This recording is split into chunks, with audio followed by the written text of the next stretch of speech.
You working on yourself and improving your mindset, did that impact your social life in any kind of way? Oh, yeah. It did. Excellent Mm, question.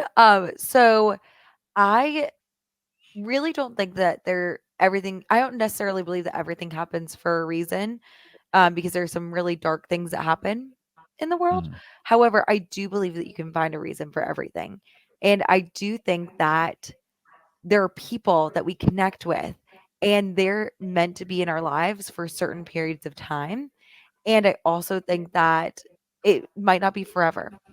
And one of the things that I found as I started my business is I had a lot of fear around becoming visible, allowing myself to be put on social media, allowing myself to really speak out about something I was really passionate about. And I had a certain community around me. And it's interesting because I had expectations of current um, people in my community that I thought were going to be extremely supportive. I also had expectations that there were going to be people who would be very judgmental and not supportive. And that fear kept me just coaching without sharing anything about it from May of 2020 to August of 2020. So there were months mhm, where I was just so scared of becoming visible.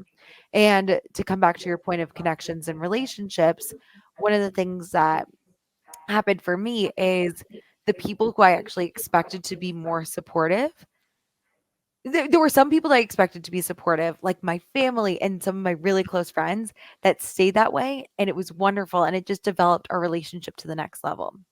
mhm. There were other people, like, I had a partner at the time that we actually grew apart, and he ended things, I think potentially in due to the business, but also just like we shifted apart. I also had another group of friends that we shifted apart and really haven't spoken with them in a very long time. And so I have that just like love and appreciation for them for what they meant to me at that time. And I also realized that they were in my life for a certain time period for a reason and served the purpose that they needed to. And now I've refilled that space with people to get me to the next piece of my journey.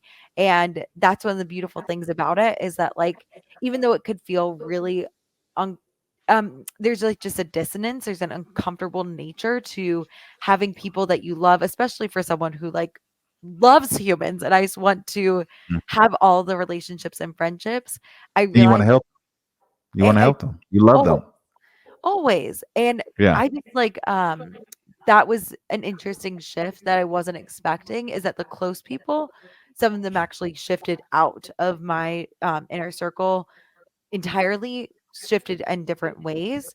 The other interesting piece, though, was that some people who I was very concerned about would be like the harshest critics became my biggest supporters, shifted into Mm, a different aspect of my life. The other thing was like posting on social media, people who I didn't even know I had like a deep connection with from high school, from college, like people I hadn't spoken with in years came out of the yeah. woodworks and were like, whatever happened to you in 2018, I've watched you. You're a different person. They were like, Mhm. "You are on time for things. You actually, like, are really showing up more confident and authentic." And they were like, "If that is what coaching did, I want some of that." And now to this day, they are some of my deepest, most intimate friends, and we are still extremely close to this day. So, I would say for like, I don't know, for me, I just wanna, like, encourage people to, like, just kind of trust the process, trust the relationships are in there Mm. for a reason. And I wanna know, like, if you experience, like, something similar with the relationships in your life probably shifting. I, I I definitely have experienced something similar. Before I remember when I first started experiencing this early on during my journey, people can see you changing without you Yeah. even, expressing it. People can see it in your demeanor, the way you can communicate, your light, your glow. People know when something's a little bit different about you. And yeah, I started getting jealousy from people that I loved. I always tell people I've lost more sleep over the loss of a friend than a loss of a romantic partner. And Definitely friends and family. People have gotten jealous. I mean, it used to bother me, but it's something that still continues to happen, and it's been about 10 years since that process started. And what I understand now is that the if you really understand the laws of nature, things like that really don't phase you. Um, what I want to say, during the pandemic, I was having a conversation with a friend of mine, and she was telling me that people just want to be around people that are like them. This is during the Black Lives Matter thing, and she was referring to like race, right? And I said, yes, people want to be around people that are like them, but not necessarily that look like them. People who think like them. So if you're improving yourself, you're basically becoming a different person, and your mode of thinking is changing. So because your mode of thinking is changing, the people you were around before, they're not thinking like that. So Mhm. for them to keep that relationship alive, they have to bring you down. They have to bring you down back to who you were, so that that relationship can survive, because they're not going to meet you up there.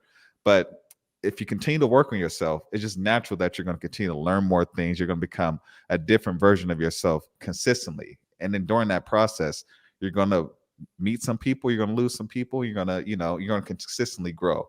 So that's the way that I see it. I see that if you're on the self-improvement journey, especially when it comes to romantic partners, you have to be with somebody that is at least with the version of you that you like. If you like Mhm. yourself, if you like who you are, and you find somebody during that stage of your life that you're happy, you'll have a great relationship.